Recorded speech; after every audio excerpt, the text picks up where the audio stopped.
Hi, I'm Foy Vance, and you're watching 101.9 KINK Radio in the Skype Live studio. It's Foy Vance here in the Skype Live studio. Thank you so much for coming in today. My pleasure. At this ungodly hour. Right? If I could paint a scene for everybody, we've got the green room back there. And as I stop back to say hi to Foy, I hope you don't mind me sharing this. Not at all. There's a couch, and Foy's just laying there like it was the couch at home. And I got to ask you, as somebody who's traveling the world and touring, how do you find those moments? I guess you just find a couch and you lay out like it's your own and just chill. Pretty much.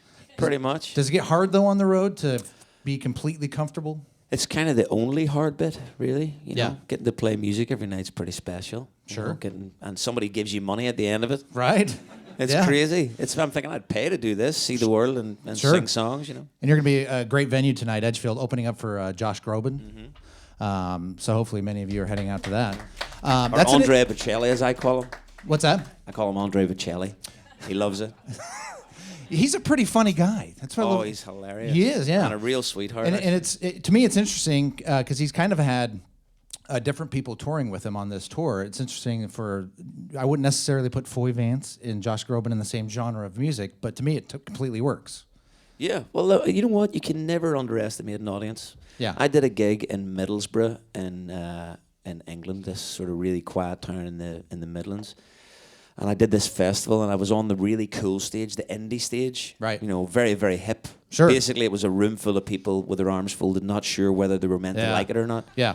We like it, but we're not going to show you. You know what I mean? Yes. And I got friendly with the promoter when I come off stage, and he was in a real tiz. And I said, "What's wrong, man?"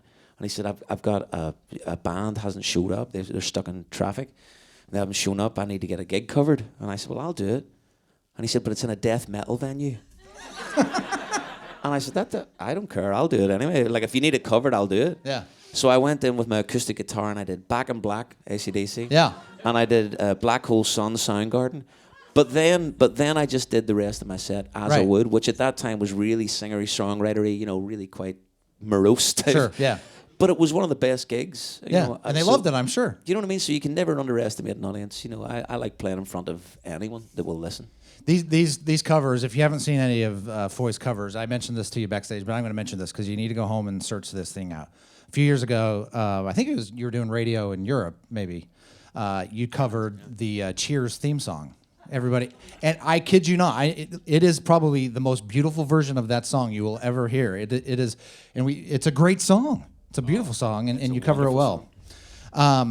Let's talk about your approach to music, and I think you kind of described it. What I've been able to take away from some of the interviews and what I've heard about you is you kind of have a very natural approach to music. I think you said once, you don't sit down to write a song; the songs come to you. Oh, absolutely. It's more like downloading, really. Yeah. You know, it's almost, they already exist. All you need to do is listen. And they'll come to you. Yeah, most of the time. As soon as you start thinking about it, if you make a format for something or make a formula, you know, it just sounds formulaic then. You can tell straight away, can't you? It's, What's the strangest place you've been where a song kind of pops in your head? the toilet. And you know what? The first time I wrote a song in the toilet, the song was called Treading Water. Straight up. That's true. Very nice. That's a true story. How could it not be? Yeah. Who would make that up? Yeah. Not a lot of people. I saw the video. I think it was just released recently for your song Coco, which was written about, I believe, Courtney Cox's daughter Coco. That's right. Yeah, and with the video was directed by her. And that's Coco in the video. Yeah, Coco. Okay, and I'm watching this, and in fact, I'm watching it initially because I was doing the morning show this morning, and so I couldn't play the audio, and I wanted to just get it cued, and I'm watching this, and I'm getting a sense of what this is about. And as the father of two daughters, I start getting choked up about kind of what this thing's about, and then I go back and listen to the lyrics, and I realize even more. I'm like, man, this is such a powerful song, kind of talking about the beautiful beauty of this young woman, this young girl, and. What is your relationship with Courtney Cox? She's a friend of yours. Just a friend. Yeah, we're friends. Yeah. Right.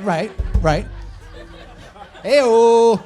Yeah, it's just like we don't have to. But is that one of those things where the song about Coco popped into your head? Do you know what? I was walking around making up songs about my daughter. Yeah. Messing around and just singing, you know, singing to the pair of them. And then she was there and I was going, oh, Coco, what do you know? Do you know that the hills... And then I thought, actually, that's all right. I might finish that. Yeah, and it's a great song, and again, as someone with 2 daughters, I was like, oh man, like I'm gonna go home and hug them. We're excited to have you in town tonight. Not everybody feels that way. It got a slating on Radio 2 back in the UK. It did. By a critic, which is the real C word, brothers and sisters. Right. And he's from the UK, where the C word, we all know what that is. Yeah, he thought it was about going out dating, like trying to pull a girl. He completely missed the fact that it's about innocence. And, that's... you know, I don't know what it's like where he comes from, but that's really frowned upon. Well, then I guess that's on him, because the video is beautiful. And again, I watched it twice, once without the audio and once without. And a very powerful message. So I just want to let you know that touched me personally. Well, thank you. We're excited to have you in town tonight at Edgefield, but we're especially excited to have you here in the Skype Live studio. Can we get some more music from you? Always.